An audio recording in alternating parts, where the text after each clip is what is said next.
国没有豆腐脑？没有啊。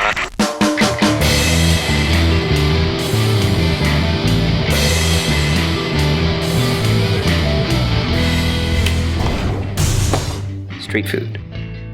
Today on the show, mashups. What is a mashup exactly? I think it is when you take two or more things and you put it together like Anna Kendrick, but is there like a broader meaning to that word as well? A few years ago, I came across this term in China, Geilivable.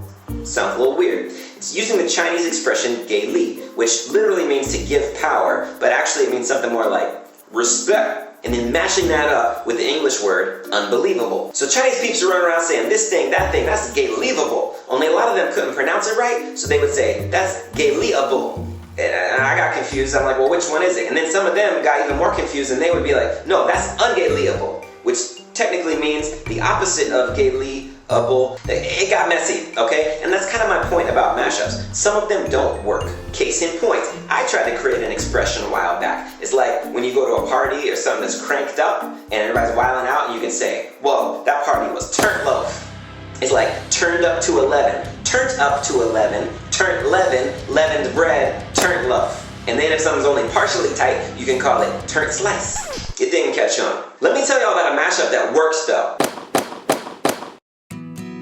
Alright, look, it's winter, so it's cold, but this is an exceptionally clear day, so I'm taking advantage of the nice weather to go try a new snack from the street.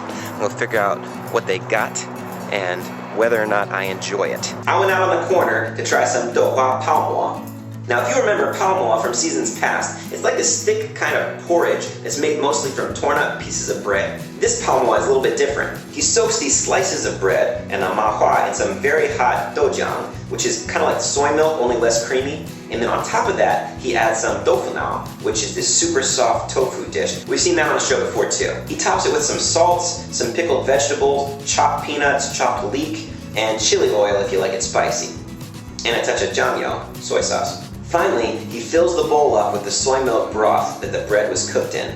So you got tofu now, a super common breakfast. You got bread, a super common breakfast. You got doujiang, a super common breakfast drink. You mash that all up together, turn loaf. The melding of these flavors is so good. Granted, I do like all these things separately, but I like them much better when you put them all together.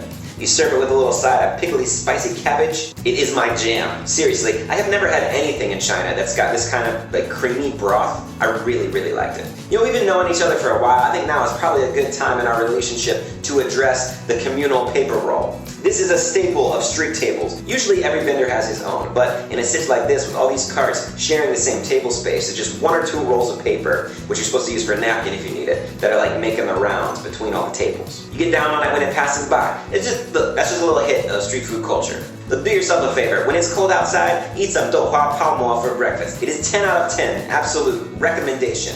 Also 10 out of 10, street food t-shirts, on sale now. Buy them, rep the show, eat it on the street, watch out for the parasites.